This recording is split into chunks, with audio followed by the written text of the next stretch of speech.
She stood in her granddaughter's bedroom doorway and couldn't remember the little girl's name.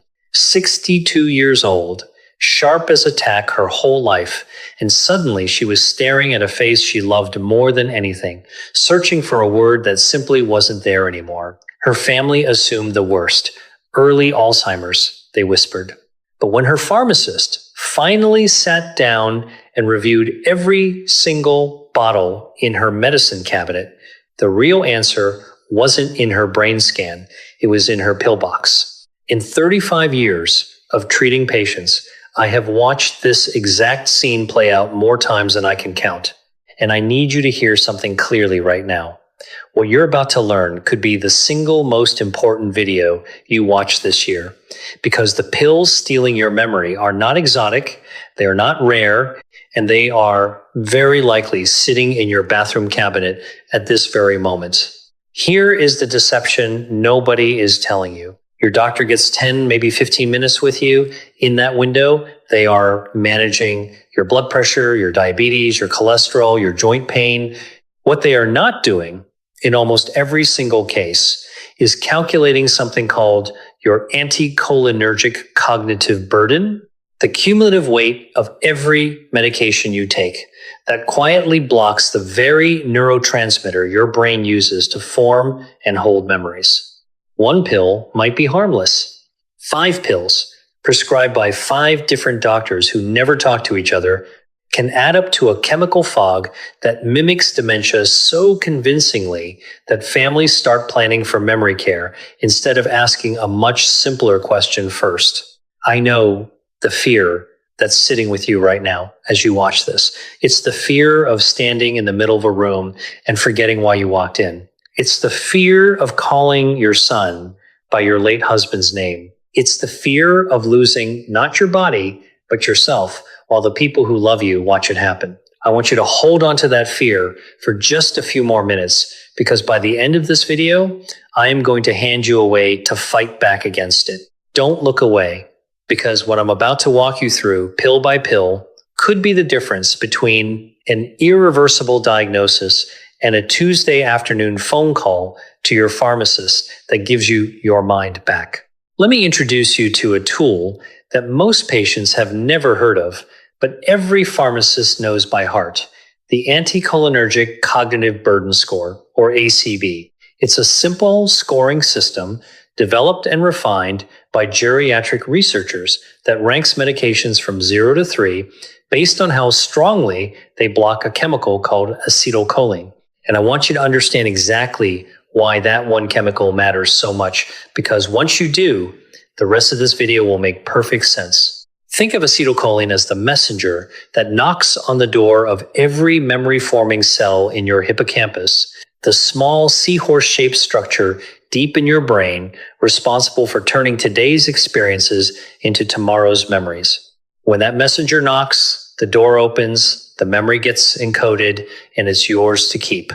Anticholinergic drugs work by muffling that knock.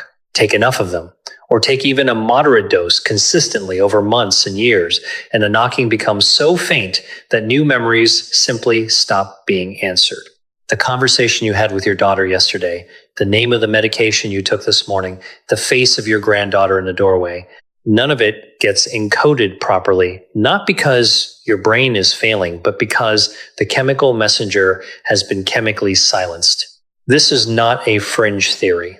The American Geriatric Society publishes what's known as the Beers criteria, a formally recognized list of medications considered high risk for adults over 65, and a striking number of them made that list specifically because of their anticholinergic burden. Researchers publishing in JAMA Internal Medicine tracked thousands of older adults for years and found that sustained use of strongly anticholinergic medications was tied to a measurably higher risk of developing dementia, a finding that sent ripples through geriatric medicine, because so many of these drugs are sold over the counter, sitting right next to the toothpaste, assumed to be harmless. In 35 years of practice, I have never once had a patient walk into my office worried about their nighttime allergy pill or their old muscle relaxant. That is exactly why this conversation matters. The most dangerous medications are rarely the ones we're afraid of. They're the ones we've stopped thinking about entirely. Let's walk through this countdown together, and I want you to have a pen ready because you may need to check your own medicine cabinet before this video ends. Number 9 on our list is the opioid painkiller, medications like oxycodone and tramadol. These drugs were designed to block pain signals, but they don't stop there. They dampen activity across your entire central nervous system, including the regions responsible for working memory, your brain's short-term mental notepad. At higher doses and with longer use, research has linked these medications to accelerated decline in the brain's white matter, the wiring that lets different regions communicate with each other. If you're on one of these for chronic pain, the safer path is a conversation with your doctor about the lowest effective dose and whether non-opioid alternatives could manage your pain just as well. Number 8 is the muscle relaxant, drugs like cyclobenzaprine and carisoprodol. Patients take these for a bad back and assume they're simple and safe. They are neither. These medications are both sedating and anticholinergic, a dangerous combination that doesn't just fog memory, it nearly triples the risk of falls and confusion in older adults. A fall in your 60s or 70s isn't just a bruise.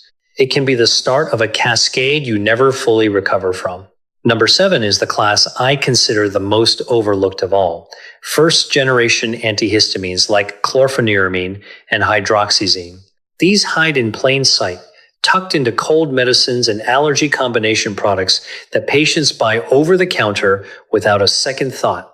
They carry significant anticholinergic strength, and because they're not prescription strength in the public's mind, almost nobody asks their doctor about them. Number 6 is the proton pump inhibitor, medications like omeprazole and esomeprazole, taken daily by millions for acid reflux.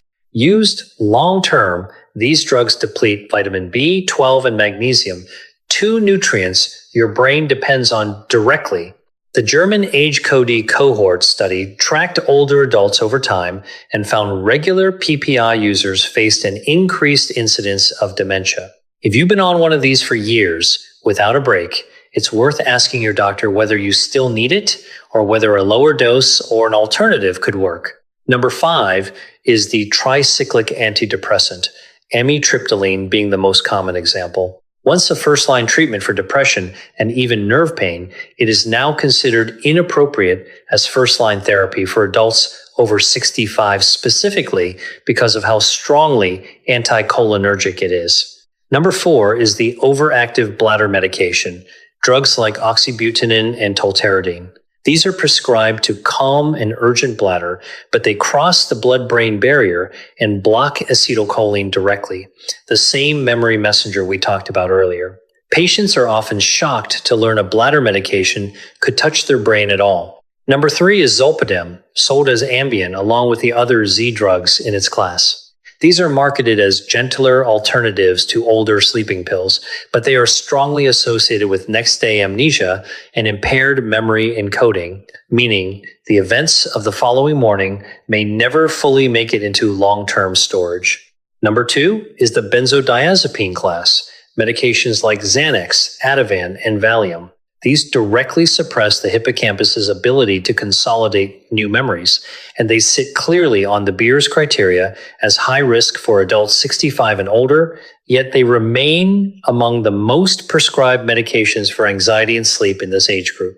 And number 1, the medication I want you to walk to your bathroom cabinet and check for right now, diphenhydramine, the active ingredient in Benadryl, and nearly every nighttime PM sleep aid on the pharmacy shelf. This is the single most common anticholinergic exposure I see in my older patients because it's cheap, it's available without a prescription, and it feels harmless. It is not. Researchers publishing in JAMA Internal Medicine in 2015 found that sustained use of strongly anticholinergic medications like this one was associated with a 54% higher risk of developing dementia. Let that number sit with you for a moment. 54%. From a pill sold beside the candy bars at the checkout counter. Let me tell you about Eleanor, because her story is the reason I'm making this video instead of just handing you a list and moving on. Eleanor was 71 years old when her daughter first brought her into my office, not for her heart, not for her blood pressure, but because, in her daughter's words, Mom isn't mom anymore. She was forgetting appointments she'd written down herself. She'd asked the same question 3 times in one dinner. Once, she left the stove on for an entire afternoon and didn't remember doing it. Her daughter had already started looking into memory care facilities. She sat across from me with a binder full of brochures, convinced she was about to lose her mother to Alzheimer's. I asked Eleanor to bring in every single medication she was taking, prescription and over-the-counter both, and lay them all out on my desk. What I found was a stack of 7 different bottles, a benzodiazepine for anxiety she'd been on for 12 years, an old muscle relaxant left over from a car accident a decade earlier that she still took just in case her back acted up, nightly Benadryl, because she'd struggled with sleep since menopause and nobody had ever offered her anything else, an overactive bladder medication, a tricyclic antidepressant prescribed years ago for nerve pain that nobody had ever revisited. Individually, every single doctor who prescribed those medications had a reasonable clinical reason for doing so. Together, they were quietly dismantling her ability to think. We didn't stop everything at once, and I want to be very clear about that because abrupt withdrawal from several of these medications can be genuinely dangerous. We built a plan with her pharmacist, tapering 1 medication at a time over several months, replacing the nightly Benadryl with better sleep hygiene and a short-term non-anticholinergic alternative, moving her bladder medication to a safer class, and working with her original prescriber to taper the benzodiazepine slowly and safely. It took nearly 5 months of patient, deliberate adjustment. By month 4, Eleanor's daughter called my office in tears, but this time from relief. Her mother had remembered her granddaughter's dance recital without being reminded once. She was doing the crossword again, something she'd given up on a year earlier because she couldn't hold the clues in her head long enough to solve them. Eleanor didn't have Alzheimer's. She had a medicine cabinet working against her, and once we untangled it, her mind came back to her. I share her story not to promise a miracle for everyone watching. Some memory changes do have other causes, but to show you that in a meaningful number of cases, what looks like the beginning of the end is actually reversible if someone simply takes the time to look. So let's talk about exactly what you need to do starting tonight, because knowledge without action changes nothing. The first step is to gather every medication you take, prescription and over-the-counter, and bring the complete list to your pharmacist, not just your doctor, your pharmacist, and ask them specifically to calculate your anticholinergic cognitive burden score. Pharmacists are trained in exactly this kind of cross-medication analysis in a way that a rushed 15-minute doctor's visit often doesn't allow for. This single conversation is often the most important medical appointment you'll have all year, and it costs you nothing but 20 minutes. The second step, and I cannot stress this enough, is that you never stop a prescription medication abruptly on your own, especially benzodiazepines, certain antidepressants, or anything you've been taking long-term. What happened to Eleanor took months of careful tapering under professional supervision, precisely because sudden withdrawal from some of these drugs can trigger seizures, severe rebound anxiety, or other dangerous complications. Reversing the damage is a marathon, not a sprint, and it has to be done with your prescriber, not against them.